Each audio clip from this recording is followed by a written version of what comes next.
This presentation is called Ethics, Three Types of Issues. Before we engage in a consideration of the morality of any particular action, we need to consider three different types of issues, which we're going to call definitional matters, factual issues, and genuine ethical differences. By definitional matters, we're talking about the need to clarify the meaning of all the key words that are involved in the discussion of a moral issue. Perhaps the best way to explain that is to look at an example. This is taken from a National Geographic article. There are these people called the Korowai who kill and eat individuals called Kakua, whom they believe are witches who have taken the form of human beings. And this is a quote from the article. I asked Boas whether the Korowai eat people for any other reason or eat the bodies of enemies they've killed in battle. Of course not, he replies, giving me a funny look. We don't eat humans. We only eat Kakua. What is a human is a crucial question to the morality of what we would call cannibalism. Here's a silly cartoon that expresses that idea.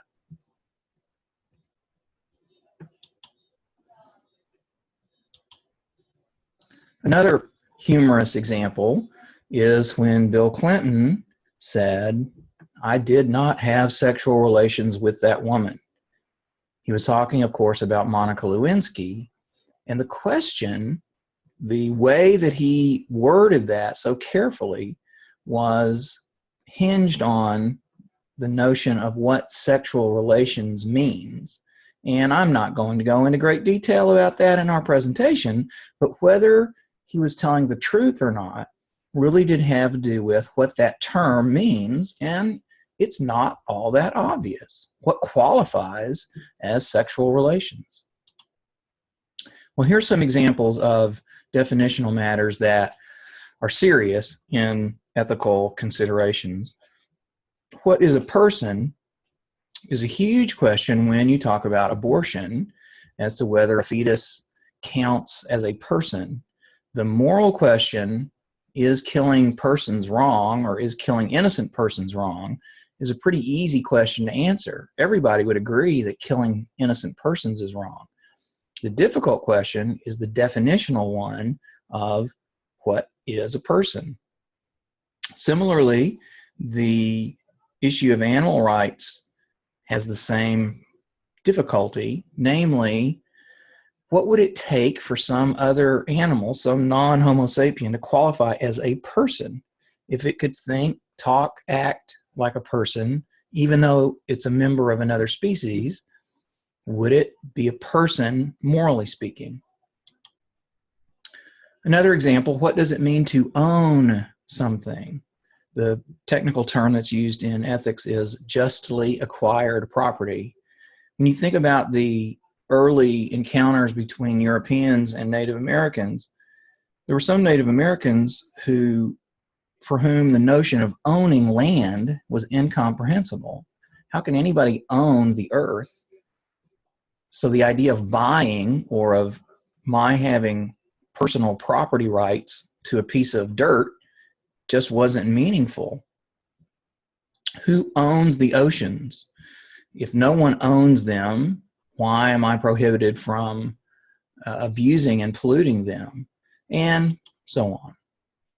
In the moral discussion of euthanasia, that is mercy killing, there is often a big debate about active versus passive euthanasia. Often people will say that passive euthanasia, that is allowing someone to die, is morally permissible, and even to the point of removing a respirator that helps someone breathe artificially. Many people would say that that's morally permissible, whereas active euthanasia, intentionally, directly causing the death of someone, is not morally okay. Well, is the withholding of food for a person who can't eat by themselves on their own, whether that's a feeding tube or intravenous, is that active or passive? Are you merely allowing the person to die, or are you causing them to die? So the definition of active and passive is crucial in that moral discussion. And finally, what does lying mean? Does lying include telling everything that needs to be told, or is the omission of information not included in the definition of lying? And you can see how in each of these examples, struggling with the meaning of those terms is crucial before we can talk about the morality of the actions that are being considered. The second category we're going to call factual issues. This is not the definition of terms, but whether things actually are factually true or not can have a bearing on the moral position that someone holds. A silly example to illustrate.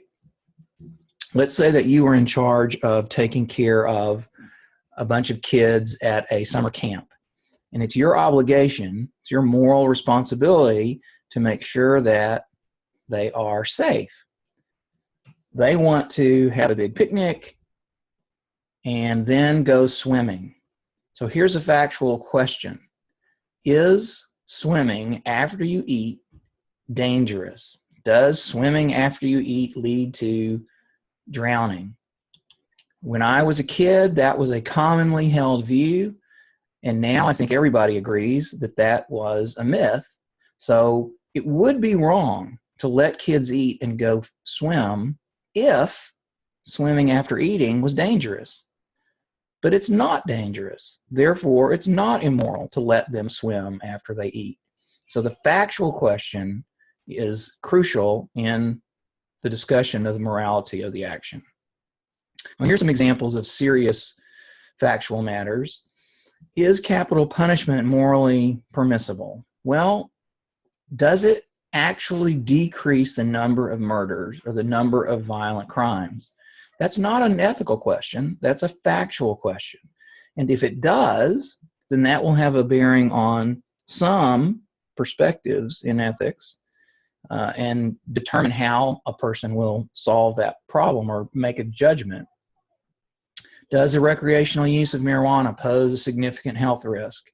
Some people would say that we're ethically obligated to take care of our health. So if marijuana use endangers health, then that would have a bearing on the morality of using marijuana.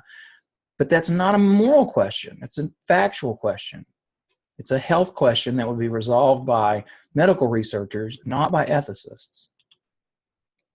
Is the use of physical punishment, like spanking, significantly more effective than other alternatives in shaping children's behavior? Again, if we're talking about the morality of spanking kids, whether or not it works, whether or not it's better or at least as good as other forms of punishment, is a factual question that social scientists would resolve, not ethicists. And finally, does nationalized health insurance result in overall better health care? And does it cost less? That's not a moral question. That's a factual question.